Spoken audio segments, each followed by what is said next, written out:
Hi, everybody. We're going to take a look at the KK.13, which is one of the last sections in the statistics for Algebra 1. We are looking at finding a least squares regression line for some data. If you can see it well enough, go ahead and read through the description here. Um, and get out your notebook and copy down the data. You're not going to be able to do the copy and paste like I'm going to. So I'd like you to write down the data that's going on here and read through this scenario. The scenario, just in case you can't read it or it's too blurry or something, um, these are grams of a compound. That's the X values that are being input. And they suspect, this agriculture company suspects that adding this compound to their fertilizer will increase sunflower growth. And this is the weekly growth of sunflowers in centimeters. So clearly, the whole point to fertilizer is if you put more of the compound, you should have more growth. Now, you might notice that there seems to be something going on with these numbers. And a negative correlation would be more of the compound means less growth. A positive correlation would mean more of the compound means more growth. That would be a positive correlation. Clearly, we can see that the more compound they were putting, there was more growth. But there is one exception, and there might be a reason for that exception. And that exception is called an outlier sometimes in science. Now, we're going to be putting this data, hopefully you all wrote it down. We're going to be putting this data into Desmos and analyzing it with what we call a least squares regression line. So get your data. The easiest way for you to do this section by yourself is if you're using a Chromebook, you can highlight the data, and you can't use your copy with your mouse like this. You can't use this copy. What you can do is you can use your keyboard copy, and yours is Control C. Mine, I'm using a Mac, so mine is Command C.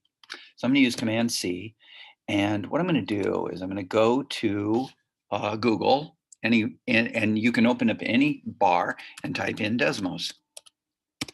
And there it is. We're going to go to our graphing calculator. And what you're going to do, you're going to have to input the data, because you're not going to have the cut and paste option like I do. Now, if I were going to paste in this data, I would go into a blank square and I would hit Command V, just like that. I'd have my data.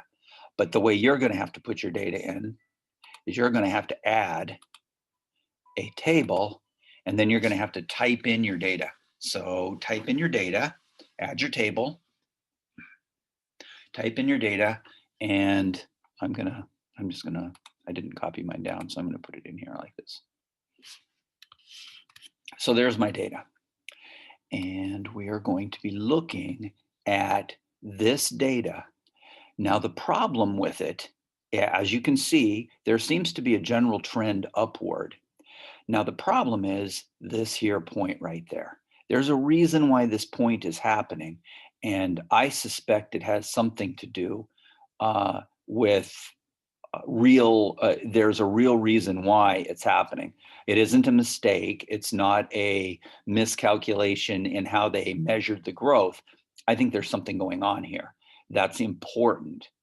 Now, there's a thing called a domain restriction. And what that's about is there are certain numbers in the X's that you do not want to use. There's a certain point at which it stops being more effective and begins to become less effective. In this particular case, hopefully you answered the question on the Ed puzzle. In this particular case, this is happening because at some point you can have too much of a good thing. The fertilizer seems to be having, or this compound, whatever it is having a really good effect. until it reaches a certain point. And after this point, somewhere between 64 and 79 grams, it has the opposite effect, and it has a huge decrease in the amount of growth that it's causing. So clearly, we have a really strong correlation with these 4 data points, and not so much with this one. Now we're going to go ahead and run, and I want you to do it. You're going to type in your y1 tilde mx1 plus b, and you're going to get your line. The problem with your line is that it's going to be somewhere through the middle of this data, and it's not going to be very accurate because, excuse me, if we eliminate this point, our data is really, really tight on our line, and we say that it has a very strong correlation. But if we don't eliminate this point, we're going to have a very weak correlation. Now, we have to have a reason to get rid of our outlier. And I suggest that we limit the use of this compound to maybe 60, looks like about 64. Maybe we limit it to 65 grams. We absolutely never go beyond that. In fact, the increase here was fairly small, while the increase seems to be even better here. And then it was a smaller increase for the amount of compound we added. I would say probably limit it to here. This is maybe the limit that you don't want to go past here, because it may start going, this may be the point at which it starts going down. The only way to find out, of course, would be to do another study where you went from maybe 60 up to 65 grams and see what effect each one of those has. I suspect that your sweet point would be somewhere in here, where you want to have your limit in this area. Anyway, go ahead and type in your y1 tilde mx1 plus b. Now, here's what this tells us, and hopefully I'm not in the way here. This R value is 0.46. Now, a strong correlation would be anything above 0.7, but this is not a very strong correlation. In fact, it's a very weak correlation to moderate. It's 0.46. It's not a very good one. Clearly, it's going up, but this outlier is causing all kinds of problems.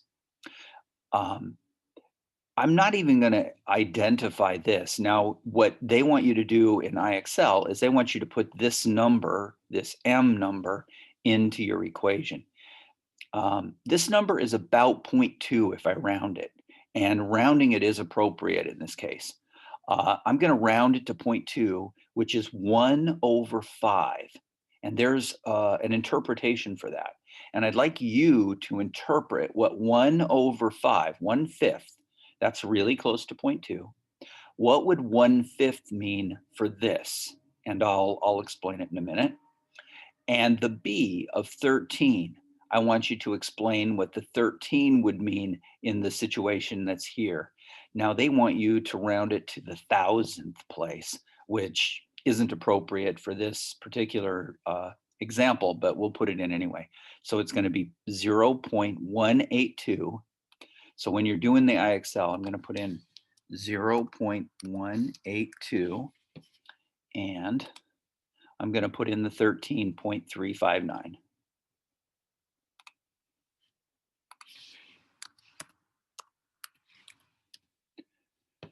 Now, yes, you can put the numbers in, but what I'm more interested in, and I'm sure I find more interesting anyway, is the fact that this outlier is causing so much trouble. So I'd like you to interpret what you think this 1/5 means. Remember, it's really 0.182, but it's really close to 1/5. So see if you can interpret the 1/5 slope, and also interpret what this y-intercept means. I'll give you a hint.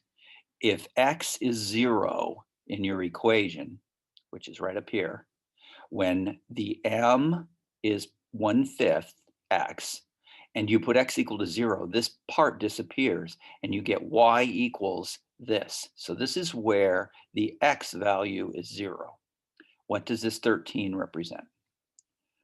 And There you go. I hope you answered the question as best you could and wrote this down. Now, what I'm going to do is I'm going to eliminate this outlier right here. See this outlier? I'm going to get rid of it. So watch what happens when we get rid of it. Now you can see our data is completely, oh, I can get rid of it completely. There we go. Now, our data on here is really, really good correlation. Look at that. It's 0.97. This is a very, very strong correlation. And this number, 0.499, is almost exactly zero point 0.5. That's a 1/2. See if you can interpret what the 1/2 means and also interpret what the 4 means. See if you can answer that question.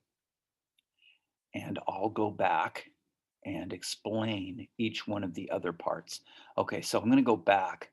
Um, the 1/5, when we had the 0.12, when this 7916, I think it was in here, and we had the 0.182.